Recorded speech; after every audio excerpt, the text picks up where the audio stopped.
You know, somebody that passes out isn't able to stop themselves from falling forward, right?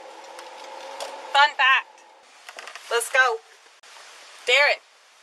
Darren. Darren. Sarge! Oh, we're just going to transport him. 253. Do you just call for his mom? Huh? Yeah. Here, set up. 23-year-old Boykin was arrested because he was a suspect in a string of petty thefts in the area. He's arrested and put in the police car driven by Officer Jerrika Weaver. He ran all this way and then he acts like he can't. Stand up. Can't function. Okay, sir. Stand up. You can function. It's either you're standing up or you're dragging. All right, cool. Come on. Let's drag him. A lawsuit against 3 police officers in Texarkana, Texas. The complaint alleges the officers were deliberately indifferent as her son complained that he couldn't breathe. You help me, I can't. Get in or I'm going to pull you in. He says he can't breathe, but you can hear him hollering in the back seat. He just ran too much. Yeah. He said his legs hurt. So Well, yeah, his legs hurt because he ran. Hey, Darren, are you getting air? Are you comfortable? You know you're still going to jail either way, right? And I'm not picking you up and dragging you out there, so come on, quit playing. Let's go. Darren. Darren. Sarge! He's not responding. And I can't find a pulse. Well, gee! Darren begged for help while in the custody of the Texarkana Police, and he was ignored, written off by the arresting officers for what they referred to as felony fainting. The problem is, Darren wasn't faking it. He was fighting for his life, while at the same time, officers laughed in Darren's face and mocked him, calling him a liar. And if that wasn't enough, as Darren fought to take what would be his final breaths, the mocking would continue. Are you comfortable? All right. You know you're still going to jail either way, right? Okay.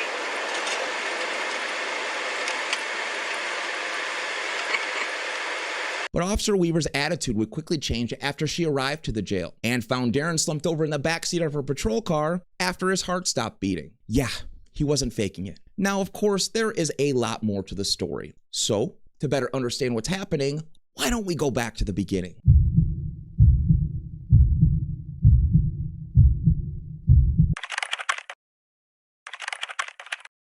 Now, this story begins in Dayton, Ohio, with 23-year-old father of one, Darren Boykin Jr. Now, Darren is from the Dayton area, but in early 2019 would move down to Texarkana, Texas, well, because from what I can find, he was in a little bit of trouble. Allegedly, of course. Apparently, Darren got some felony theft warrants put out for his arrest by the local police in Dayton. And when things started to heat up for Darren in Dayton, he moved down to Texarkana, Texas. Now, fast forward several months, and the local community college in Texarkana, Texas, began having increased reports of students' wallets being stolen on campus. Well, these thefts began happening so much that the police department at the Texarkana College opened an investigation. And the police at that college actually had their suspect narrowed in because they saw him on security camera footage. They had just yet to catch him in the act. That would all change on August 29th, 2019. On this day, a staff member at the college believed they saw the theft suspect entering one of the academic buildings on campus, and they alerted campus police. The person that employee pointed out to the campus police was Darren Boykin. And when the campus police tried to confront Darren at one of the academic buildings, he apparently fled on foot. Now, this foot chase involving the Texarkana College Police and Darren would last for about a half a mile before those officers were able to catch up to Darren and arrest him in front of this residence. And this is where the body camera footage picks up. The body camera footage we're about to watch is from Officer Jerrika Weaver. She is actually a police officer with the city of Texarkana. She was just responding to this call to assist the Texarkana College Police.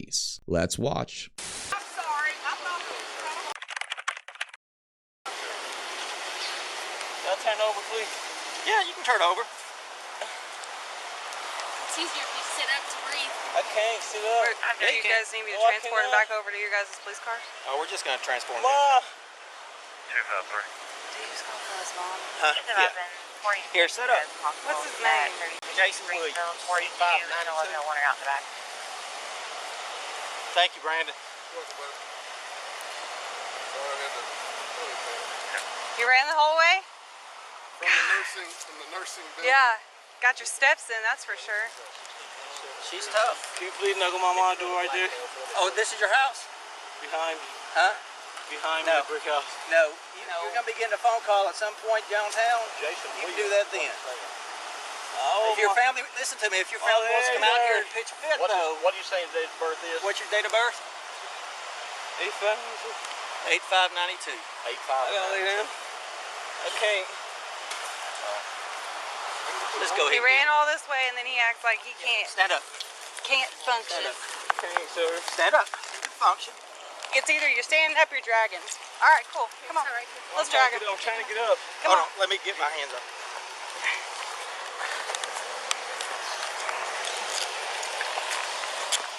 You want to put him in the backseat of mine? Or you got one over here? Now, a few things I noticed early on in this body camera footage. Everybody, rightfully so, seems to be pretty tired from that foot chase. You can hear Darren on the ground yell out for his mother because apparently he was running towards his mother's home. It sounds like the home behind Darren is his mother's house. And finally, it sounds like one of the college police refers to the fact that Darren gave him a false name, Jason Williams. Which, I mean, if you're gonna give a false name, really, Jason Williams, might as well have just said Michael Smith. But let's get back to the footage. Can you, hey, can you push the unlock button on my driver's side?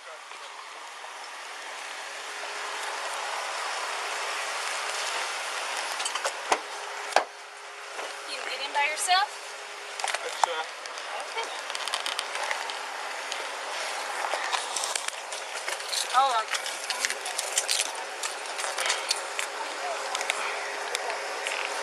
Do you have anything on that side? No. Do you have anything on that Didn't side? you lie about your name, dude? Come on. You put me in for? Alright, get in. All right. This is gonna be y'all's felony suspect too. Get in. I've seen the judge. You help me, I can't. Get in or I'm gonna pull you in.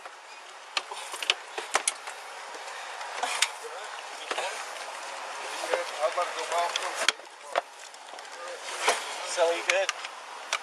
Now, one thing I want you to notice here, Darren, who's 23 years old, seems to have a pretty good athletic build. At least we can say he's in a lot better shape than the rest of the officers who were chasing him. But notice, those officers who were chasing Darren have all pretty much caught their breath by now and are doing fine. But not Darren. He seems to be very exhausted from that relatively short foot chase. And that is going to be important to pay attention to for later on in the footage. This is our felony suspect for, Yep. for what? Debit card abuse. Where's the ID? Boykin. Check out that name. Yeah.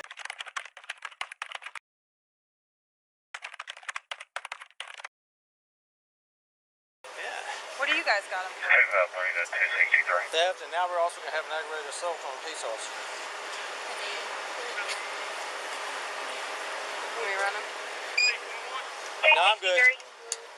263 2729 when ready.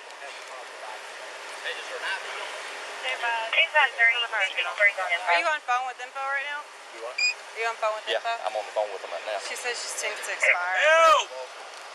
That's it. Okay, he ID'd wrong to us. 268.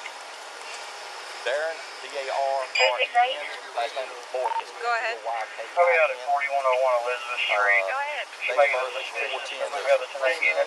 Send them my way when they're available.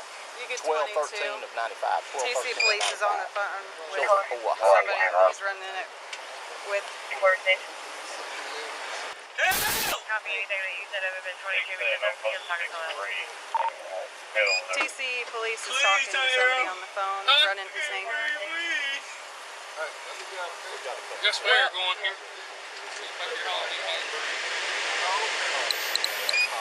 He'll be fine.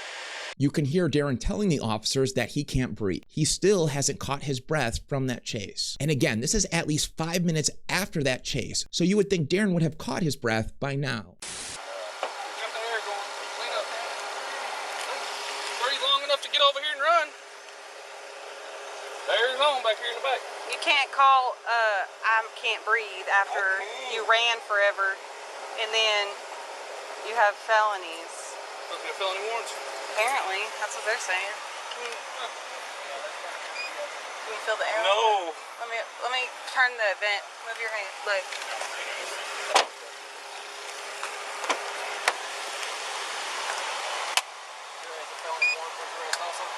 don't know. It's a felony warrant out of Ohio. Is it extraditable? This is where those officers are talking about that felony warrant that I mentioned earlier out of Ohio for those theft charges, which, if that's true, is pretty shitty. He shoved my officer over there at the college, so we're going to go ahead and charge him. Do you want me to transport him over there? If you'll transport, they'll meet you down To the there. police department? Or to the No, go ahead, by-state or over by here? state Okay. Confirmation. Does he have a tattoo on his arm? He's got tattoos all over him.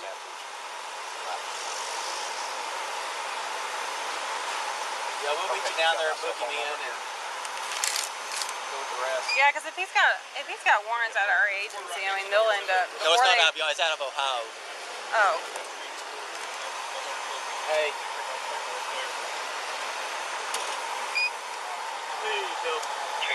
I'm going to throw you a bone here and give you some information that Darren didn't even know about himself. You see, Darren carries what's called the sickle cell trait gene. He doesn't actually have sickle cell disease, which would require both parents to pass down that sickle cell gene to their child, but rather in Darren's case, one parent passed down that gene, so he has what's called the sickle cell trait gene. Most people go through life with the sickle cell trait gene and are just fine. Kind of like Darren has been his whole life, not even knowing that he had the sickle cell trait gene. But that's all the information I'm going to give you for now.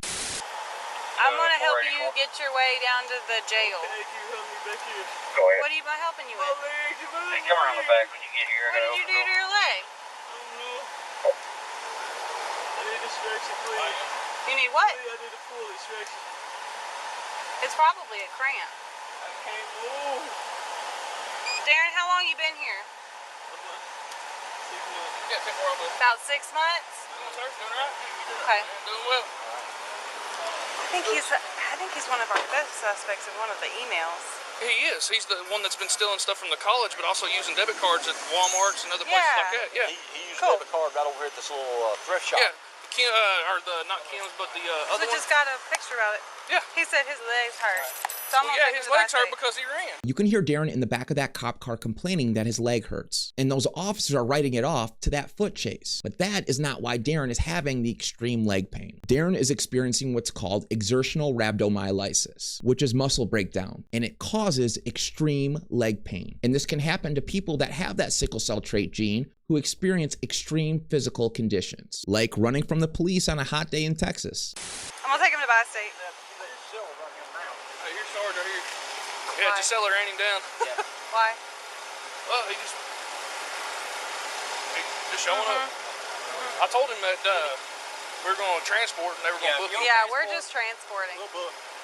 I'm gonna transport this guy down to the jail All right. for them. Okay. He says he can't breathe, but you can hear him hollering in the back seat. He just ran too much. Have a good one, guys. Do you want to ride back over? Okay. Now, it's decided that Officer Jerrika Weaver with the Texarkana City Police is going to transport Darren to jail, despite the fact that she is not the arresting officer. It's those officers from the college who arrested Darren that are going to book him into the jail. You can see on this map here, the transport from where Darren was arrested down to the local jail is about 3 miles. You feel the air? Well, I can't. Well, When you get ready, just give me a thumbs up and I'll stop traffic. that would sound good. I'm ready. Clear this residential cover radio down. I know. I see the bus.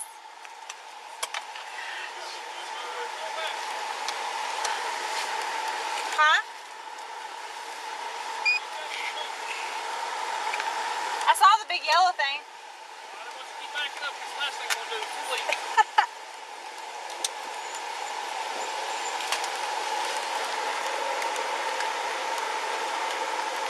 Do you want me to keep roll your window down? Huh? Okay, you just want me to keep the air on high? Okay.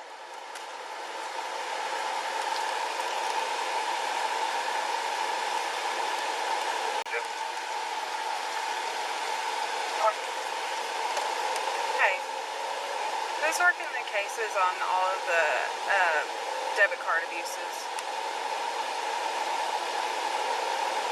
Okay.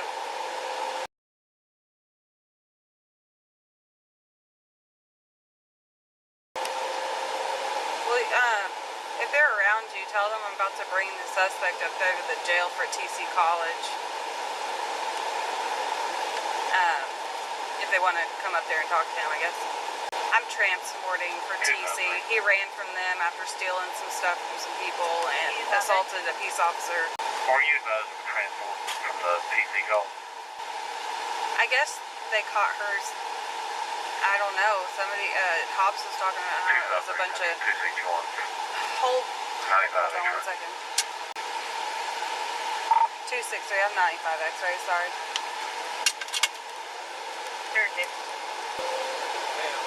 Yeah?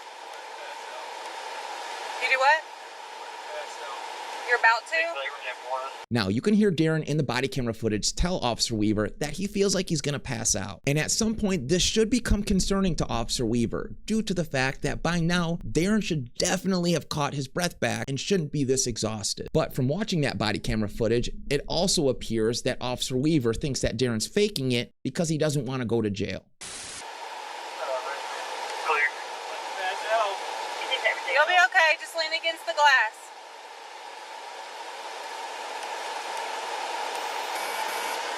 His name is Boykin. Darren Boykin. Yeah. He's from Ohio. He's not in Odyssey. Yeah. I'll send you a picture of his ID and him. Yeah. Okay, bye.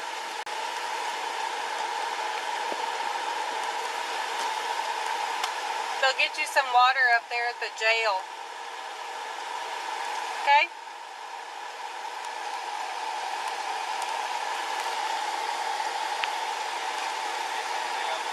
Huh? Okay.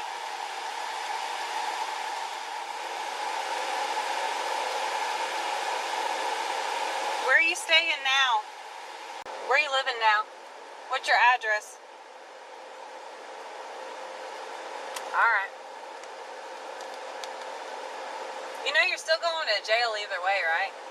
Now, this right here should throw up an immediate red flag for Officer Weaver. Darren began this transport talking and answering all of Officer Weaver's questions. And after stating he felt like he was going to pass out, Darren is no longer responding. That's a major problem. And anybody with common sense should recognize that. Look at this other view from the dash camera in Officer Weaver's patrol car. You can see multiple times she looks back and sees that Darren is unresponsive and slumped over. But yet, instead of stopping her patrol car and trying to help Darren, Officer Weaver proceeds to mock him and tell Darren that he's faking it. But watch, Officer Weaver's gonna have a change of tune. Are you comfortable?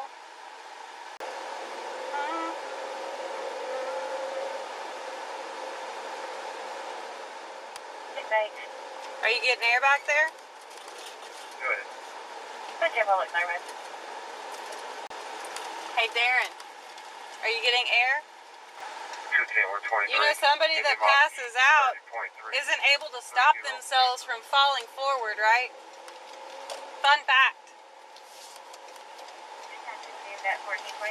It is crazy to hear Officer Weaver laugh at Darren in the body camera footage, knowing that she looked back and saw him in the condition that he was in. Listen as Officer Weaver continues to talk to Darren in a condescending tone, despite the fact that he's no longer responding to her. Officer Weaver's ignorance in this situation is astonishing. And you want to know what makes this transport all the worse? The fact that Officer Weaver drove right by a hospital and didn't even think about stopping to get Darren some help. She's gonna grow to regret that decision. It should scare people that she walks around with a badge and a gun. We're gonna follow Wakefield Street at Dusty.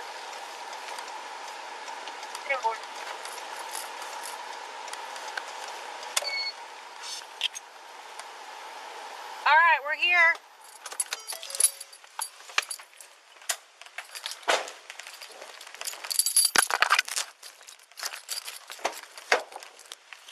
And I'm not picking you up and dragging you out there, so come on.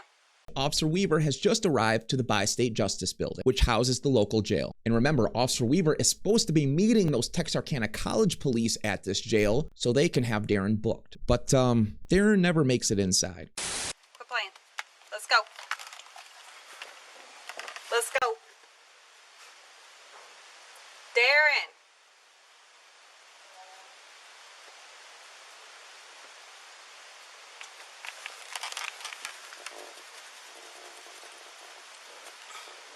Darren. Darren. Darren. Darren. Sarge!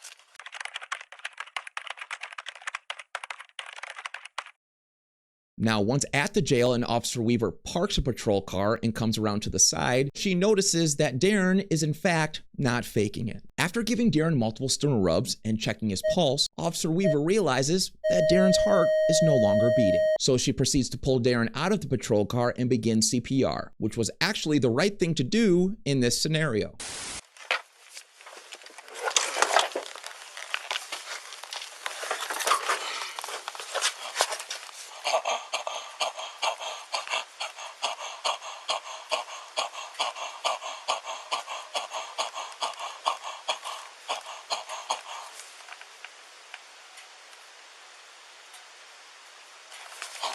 Sarge! He's not responding. And I can't find a pulse. No.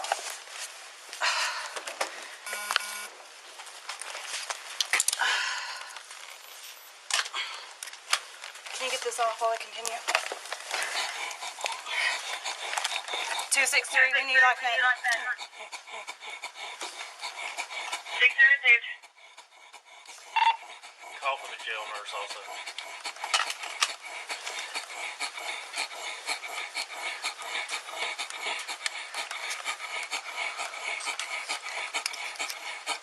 He was fine. He kept saying that he was going to pass out. He was going to pass out. He kept acting like he was going to pass out. 263, that needs coming through the Valley Port. Yes, now. Wow.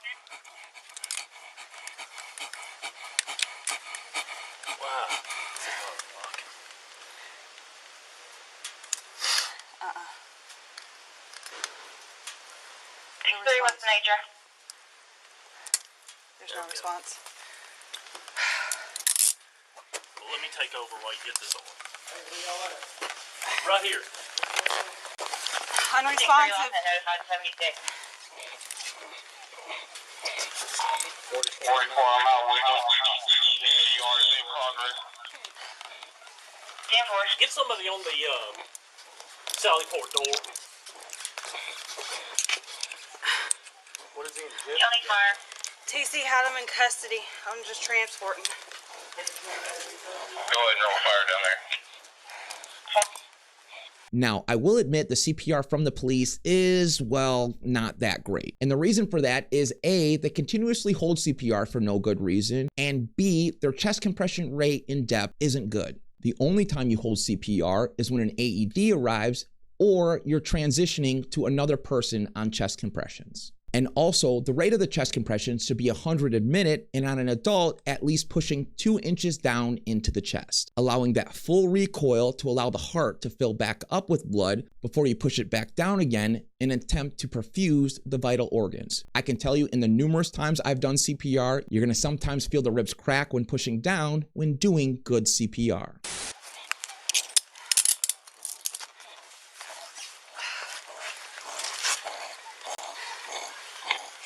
Ready?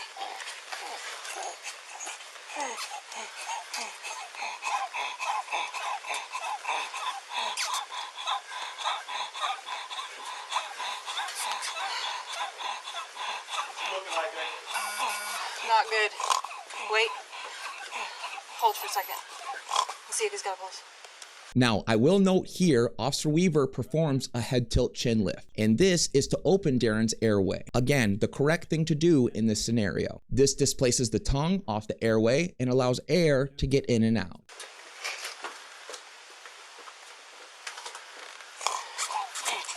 No pulse.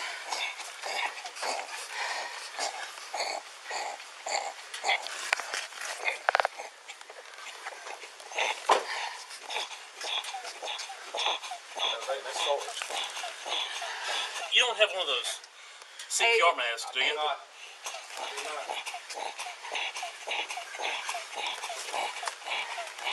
You got somebody on the door?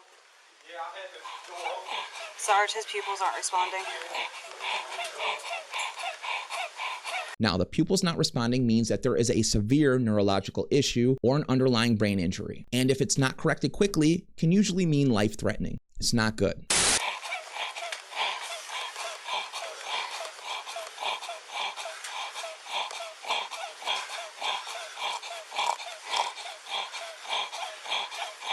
you take over?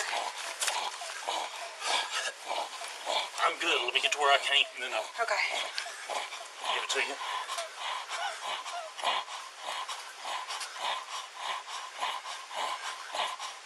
Living on 142 or 46. 42. How did you go mobile?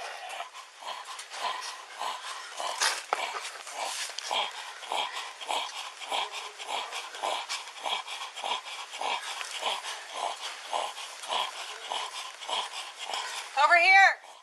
44, I'm chicken on fire. Hurry! Let's go! Whoa! All of a sudden, Officer Weaver is in a hurry to get Darren some medical help. Where was that energy 10 minutes ago? I think in hindsight, somebody knows that body camera footage from on the way to the jail is not going to look that great. 44, they're 76. The nurse? He's unresponsive and he doesn't have a pulse. His pupils are not responding to light. Do I need to call LifeNet someday? Yes, we call LifeNet and fire. Yeah, you go back. You still good, Sarge? I'm right. The time now is 14:37. We arrived to the base. Dispatch call. He wasn't responding to his sternal rub whenever I got out of the car. Just let me know. You good. Keep doing what you're doing. You need brakes. You need brakes, sir. 44. No, he said he's fine, but he's gonna wait until he. If you're more effective. Go. The inmate have not got up to the fourth floor yet. He's down here. He's unresponsive. Okay. Officers are working on him right now. I'm going to come around and just bring your side out for us. Thank you.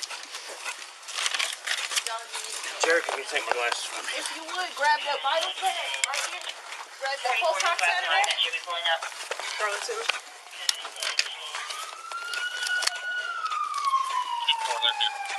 Now you can see here the AED finally arrives, and this is an appropriate time to halt CPR and allow the AED to analyze the heart rhythm. All you need to do is simply turn the AED on, and it will give you prompts on what to do next. Call for help. Analyzing heart rhythm. Do not touch the patient. LifeNet has arrived. Still in the basement. Not Clear. touched. Clear. Analyzing. No shock advised. It is safe to touch the patient. Now you can hear that AED states there was no shock advised, and this is where you continue CPR. And you continue to do this every 2 minutes or 5 cycles of compressions, hold CPR and allow the AED to analyze that heart rhythm until the fire department or EMS arrives and they take over patient care. If needed, begin CPR. He's got a pulse, 99. That's with him Continue. doing that though. Yeah. We've been doing CPR. He was unresponsive whenever I had him in the back seat. 45 seconds. Whenever I got here, and I sternum rubbed him, he wasn't responding, so that's when I pulled him out and started CPR. They just called me down. He said he was going to pass out, but he's also being charged with a bunch of felonies, so it's one of those things. When doing CPR, if you have the patient hooked up to a heart monitor, it will actually make it look like the patient has a heartbeat, and that's because you're physically pumping the patient's heart. So don't be fooled by what you see on a cardiac monitor or on a pulse oximeter while doing chest compressions. If y'all want me to read my Continue stuff for off, I 1 will. minute 30 No, that's seconds. fine. So, did y'all witness What do you need, sir? Yeah, I'm the person that was driving. I didn't know if you had a bag, but... Continue.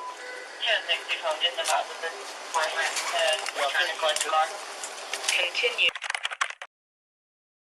for 1 minute 15 seconds. got one problem. Yeah, there's... Continue.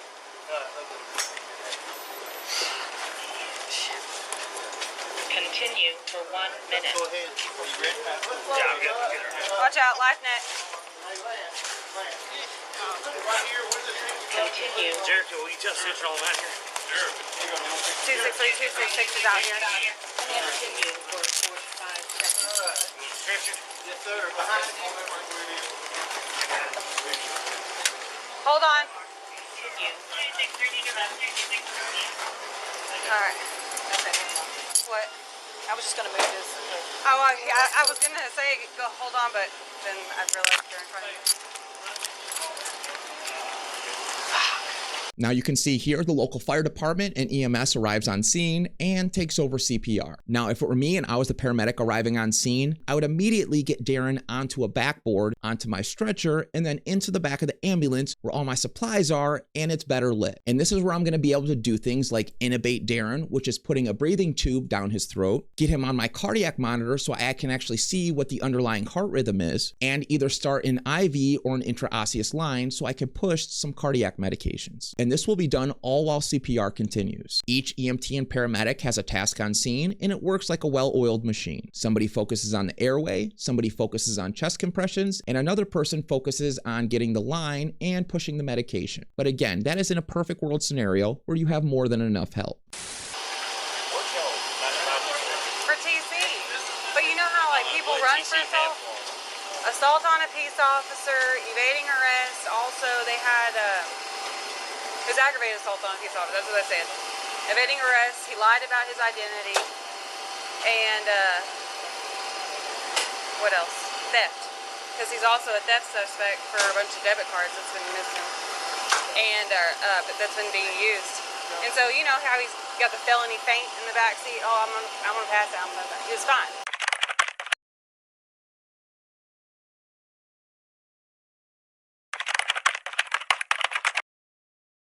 We get about 2 blocks from the jail, and he's like, and then. But no, he wasn't. Like, so whenever I would like slow on the brakes, like his body would stay. Here is where you can hear Officer Weaver tell on herself. She freely admits that she thought that Darren was faking it and calls it felony faint when Darren went unresponsive. And Officer Weaver refers to this felony faint multiple times in the body camera footage. You see, the problem with assuming that everyone is faking it is you miss the people who aren't. And this is why you treat anybody arrested who's complaining of a medical issue or injury like they actually have it, and at least get them checked out by EMS. More than anything, this covers the officer's ass if something happens. Not getting the person at least checked out by EMS is pure laziness. In EMS, we have what's called frequent flyers all the time. These are people who constantly call 911 complaining of chest pain or complaining of difficulty in breathing, and 99 times out of 100, it's nothing. They're just bored or they're hypochondriac and every little thing scares the shit out of them. But we still show up on every call and do our patient assessment. Because at the end of the day, the one time you don't is gonna be the one time they need you. And it's gonna be your ass in front of the licensing board explaining why you didn't show up and provide adequate patient care. It's called CYA for a reason. Cover your ass and do your job. Have you looked in your back seat since you got out? Would you handle it? No. Yeah.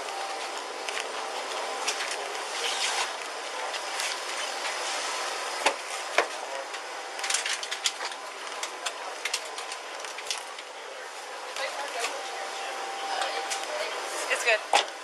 Nothing back there? Do you want me to cut this off now? It's been rolling this whole time. I'm fine with it rolling. Okay. Matter of fact, I assume that you're going to follow them out.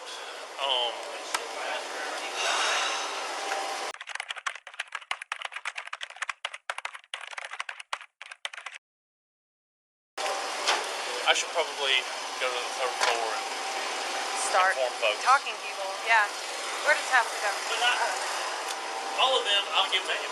Okay, I gotta finish telling her what's going on. What's his name? No, I think I dropped it. No, there it is.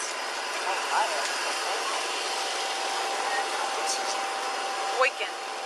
Darren Boykin. He's not local, doesn't look like. No, he's not. He's not in Odyssey either. I was going to say he's not in Odyssey. I looked up from the So we get here, and so I thought he was just doing, you know, the felony thing. I'm gonna slump over, but I'm gonna still like keep myself from falling forward and hitting myself. Yeah. So I started to rub him, and he took a breath. So I was like, all right, maybe he's fine. So I started to rub harder. He didn't respond. I was like, this is when we need CPR. So. No narcotics. But I don't know what. I don't know because I just showed up after they found him in custody, or they had him in custody. But you searched him and transported him? Yeah, I searched him. They didn't even search him. Yeah. Who was arrested? Like they were asking for his ID. I don't remember. He's on his way, but they were asking for ID. He said he didn't have any, and then he gave a fake name. They didn't even bother checking his pockets. But I don't know what happened prior to the arrest. Like he kept saying that he was tired, his legs hurt, and then he like kept wanting to lay down and stuff like that. Normal stuff when you're getting charged with felonies, you know. It's either narcotics or it's going to be a pre-congenital defect with his heart that he didn't realize. Yeah. But I think TC said they were on their way down here. So I guess I can call dispatch and ask them where they are. Yeah, sure need to be. 263. Where's TC Police? 263, can you 10-9? Can you check TC Police's 20? 10-4.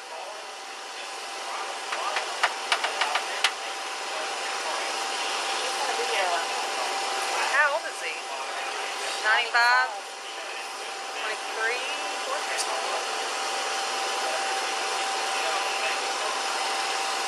Man, he was already gassed whenever they had him in custody, and I was like, yeah, because he ran from the college over to the freaking gas station at Richmond and College to Easy Mart.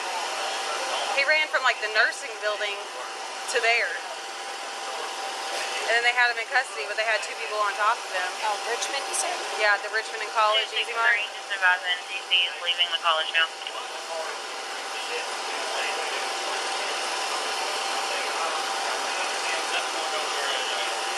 They need to be the ones sitting with this patient.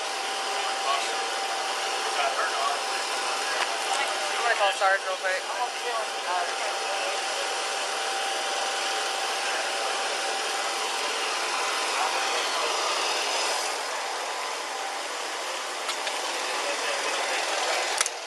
You guys going to Wadley? Hey Sarge, do you want me to tell TC College Police to go up there to the hospital, or you want me to still go up there? Okay. Alright, well, we're not leaving yet. They're still continuing CPR in the back. Alright, bye. Here is where Officer Weaver shut off her body camera. Now, that fire department and EMS crew would transport Darren to the local hospital. But sadly, 23-year-old Darren Boykin Jr. would never regain consciousness, and shortly after arriving to the hospital, he was pronounced dead. Now, an autopsy would be conducted by the local medical examiner, and that medical examiner would go on to state in their report that Darren died of natural causes. That medical examiner would go on to state that it was related to Darren having that sickle cell trait gene, and that the foot chase that Darren had with the police in the hot Texas sun caused Darren to have a condition called exercise collapse associated with sickle cell trait, or ECAST. A person with the sickle cell trait gene who experiences ECAST can have a number of things happen, one being blood vessel blockage. Obviously, your blood carries oxygen throughout your body, so this decreases the oxygenation of the person experiencing ECAST. It also causes that muscle damage, the rhabdomyolysis, and that muscle breakdown releases toxins in the body. Remember, Darren complaining of his legs hurting, that was due to the rhabdomyolysis. And finally, it can cause organ damage and ultimately failure, which is caused by the contents released in that muscle tissue breakdown, entering the bloodstream, which then makes it over to the organs like the kidneys and the liver, causing damage and ultimately organ failure. And this can ultimately cause death in people with that sickle cell trait gene, like in Darren's case. Following Darren's death, I really didn't find anything that happened for the next 2 years, but that was until the 2-year anniversary of his death. On August 29th, 2021, Darren's mother filed a federal lawsuit against the 3 officers involved in Darren's arrest, including Officer Jerrika Weaver. It's horrible to watch because all of this could have been easily prevented. Texas lawyers Scott Palmer and James Roberts filed the suit on behalf of Boykin's mother, Keisha. An autopsy report shows Boykin died of natural causes. Even if there was something to do with sickle cell or whatever the reason it was that he couldn't breathe, providing him with oxygen was going to help that situation. Roberts says Officer Weaver was clearly indifferent to Boykin's cries for help, but she wasn't the only one. She did nothing, but the other officers present, they are also liable here because they knew that he couldn't breathe. When Officer Weaver arrives to the jail, Boykin was unresponsive and she immediately began CPR. Now they take action. At that point, they've already driven right by the very hospital they end up taking him back to.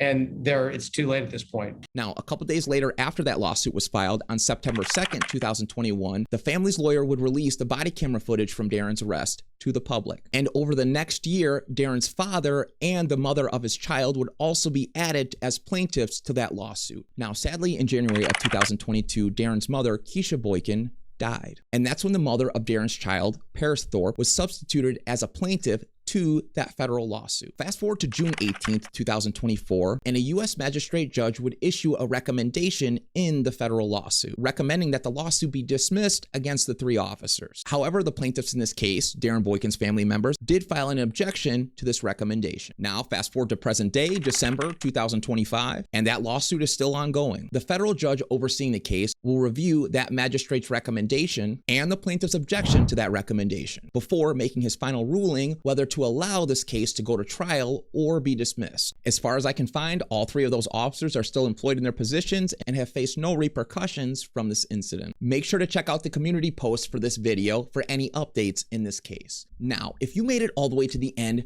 thank you so much for watching. My name is Sai, and my channel is Dark Times with Nico and Sai. If you haven't already, please like the video and leave a comment. I try and answer as many comments as I can because I want to hear from you. And also, if you haven't already, please subscribe to the channel. It doesn't cost you anything, and it really helps push my content out to a wider audience. And it's very much appreciated. Again, thank you so much for watching, and I really hope to see you in the next video. Goodbye for now.